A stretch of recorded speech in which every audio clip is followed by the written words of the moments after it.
Et on termine notre émission avec Fenêtre sur l'emploi pour s'intéresser au loud quitting. Qu'est-ce que c'est? On va en parler avec Pierre Fournier. Il est le CEO de Will Academy.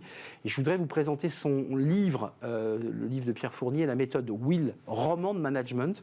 Apprenez à régler définitivement tous vos problèmes récurrents au travail, édition Will. Et c'est un personnage, Will, 40 ans, qui accompagne une Adèle passionnée, plein d'émotions. Et c'est un roman avec des scènes de vie, donc ce n'est pas un livre didactique au sens propre du mot, mais dedans, vous y trouverez des situations réelles. Adèle qui rentre le soir avec un dîner, le papa couche l'enfant, mais elle renvoie des mails, zone de tension, et ainsi de suite, tension avec sa DRH, et ainsi de suite, et ainsi de suite. Et Will, c'est un peu le coach qui vient un peu l'éclairer, l'aider et l'ouvrir. Le loud quitting, au risque d'énerver Didier Pitlet, parce que là, il a été très clair, plus d'anglicisme. Bon, commençons. C'est quoi le loud quitting ? C'est une bonne question et c'est vrai qu'on utilise plein d'anglicismes dans le domaine des ressources humaines, notamment pour tout ce qui est autour de la démission, parce que les Anglais, ils ont donc le terme quitting qui veut dire démissionner. Puis il y a eu le quiet quitting, donc la démission, on va le dire, silencieuse. Voilà, c'est en gros, j'aime plus trop mon job, je suis là pour l'argent et j'attends que ça passe. Je fais rien de plus, quoi. Je fais rien de plus, c'est ça. Et effectivement, il y a le loud quitting qui est arrivé plus récemment, qui là est je n'aime plus mon job et je le fais savoir. Loud, c'est fort. Donc la démission bruyante, si on le traduisait en français. Et donc ça, c'est un phénomène qui a toujours existé, on a mis un mot dessus. Peut-être si on veut le quantifier. Ouais. En gros, il y a une étude qui fait foi sur tous ces sujets d'engagement, de désengagement. C'est l'étude Gallup, c'est l'équivalent américain d'Ipsos. Que vous citez d'ailleurs au début du livre. Effectivement, ouais, parce que c'est une étude qui est faite tous les ans sur plus de 160 000 personnes dans 160 pays, donc elle est très exhaustive.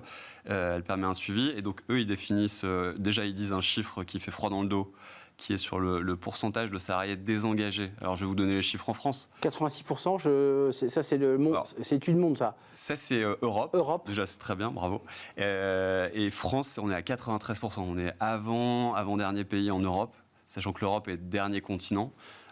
D'ailleurs, Adèle dit dans le livre, ouais. quand on l'interroge, puisqu'on lui pose la question, elle dit, mais je connais une ou deux personnes qui aiment son métier, mais tous les autres n'aiment pas leur métier, ne sont plus engagés. C'est décrit dans ce livre. Vous qui avez une observation, et je dirais presque un outil de formation à travers votre méthodologie, comment vous expliquez cela, ce niveau de désengagement, c'est quoi, ou de démotivation? C'est vrai qu'il est assez... en fait, les gens ne le croient pas au début. Quand on dit 93%... Donc nous, souvent, la question qu'on pose pour faire prendre conscience de ça aux gens, c'est imaginez, demain, vous gagnez au loto, vous n'avez plus besoin de travailler. Est-ce que vous continuez à exercer votre métier actuel? Là, il y a plein de gens qui disent, non. Après, ils disent, ouais, mais ça n'arrive jamais. Donc, changeons de question. Si demain, tous les métiers sont payés pareil, lequel vous choisissez? Puisque l'argent n'est plus un critère de choix. Et donc, on s'aperçoit que ça fait beaucoup réfléchir les gens. Et en fait... Voilà, à quel point l'argent... Alors, on ne dit pas qu'il faut pas... Enfin, l'argent est mal, etc. Mais le fait de faire de l'argent son premier critère de choix, le fait de faire de l'argent sa finalité quand on va travailler, oui, nous, on pense que c'est dangereux parce que déjà, c'est un critère de motivation extrinsèque. Donc, il y a un moment où ça va... Et en fait, ça, on l'a au niveau de l'individu, mais on l'a aussi au niveau de l'entreprise. Quand une entreprise, sa finalité, c'est de maximiser son profit, encore une fois, elle a le droit, hein. Mais c'est pareil, il y a un moment, vous parliez d'authenticité avec Didier, il y a un moment en fait où ça ne nourrit plus les gens.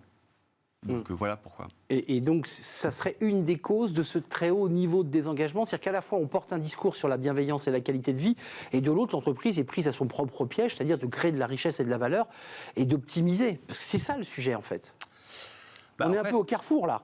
Complètement, ouais. On arrive sur des dimensions presque philosophiques à la fin, mais pour nous, oui, en tout cas, la poursuite, la maximisation du profit conduit à toutes ces dérives, dans le sens déjà où, comme le dit Einstein, les nombres sont des chiffres et donc ils ne finissent jamais. Donc c'est une course qui ne s'arrête jamais et qui en plus ne nourrit pas les gens spirituellement, pour reprendre aussi ce qui a été évoqué avant. Ce qui nourrit les gens, c'est des choses intrinsèques. Il y a plein d'études sur les leviers de motivation, notamment celle de Dan Pink, qui dit qu'il y a 3 leviers de motivation fondamentaux pour l'être humain dans le monde du travail, qui sont l'autonomie, le sens, et ce qu'il appelle, on ne va pas le dire en anglais, mais l'expertise, on va dire, la sensation de bien maîtriser ce que je fais. Ça, ce sont 3 leviers intrinsèques qui nourrissent n'importe qui. Pour revenir à ce loud quitting, phénomène montant, parce qu'on utilise des mots, on se dit ça existe, c'est-à-dire qu'on a de plus en plus de personnes qui, je dirais, médiatisent au sens un peu figuré du terme leur départ. C'est dur à quantifier. On ne sait pas. Alors, Gallup dit quand même que sur ces 93% de désengagés, il n'y a quand même pas 100% qui sont en mode loud quitting. Donc le chiffre qui donne Gallup sur le ratio, c'est 75% sont juste désengagés, donc on va dire quiet quitting, et seulement c'est déjà énorme, 25% sont activement désengagés. C'est-à-dire qu'ils vont être en mode loud quitting, et manifeste. être vocal. Voilà, donc aujourd'hui, alors, il y a par exemple des comptes Instagram qui existent comme Balance ta Startup. Balance ton agency, Balance ta Startup. Voilà.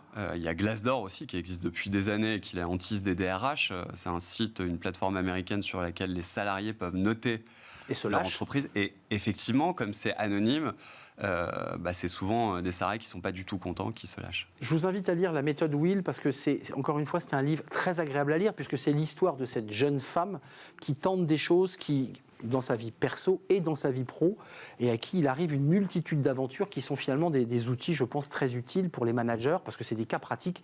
J'ai presque envie de dire c'est du vécu pour beaucoup d'entre nous, vous qui nous regardez, et moi, et vous, j'en suis sûr, Pierre. Pierre Fournier, c'est l'auteur, et c'est la méthode Will, roman de management. Merci à vous, l'émission est terminée, c'était un vrai plaisir. Vous viendrez peut-être nous débattre avec nous plus longuement. Avec plaisir. Merci à toute l'équipe, merci à Saïd au son, merci à l'équipe de programmation, Nicolas Juchat et Alexis Mathieu, et puis merci à Xavier à la réalisation, évidemment, que je n'oublie pas. Merci à vous pour votre fidélité, et je vous dis à très bientôt. Bye bye.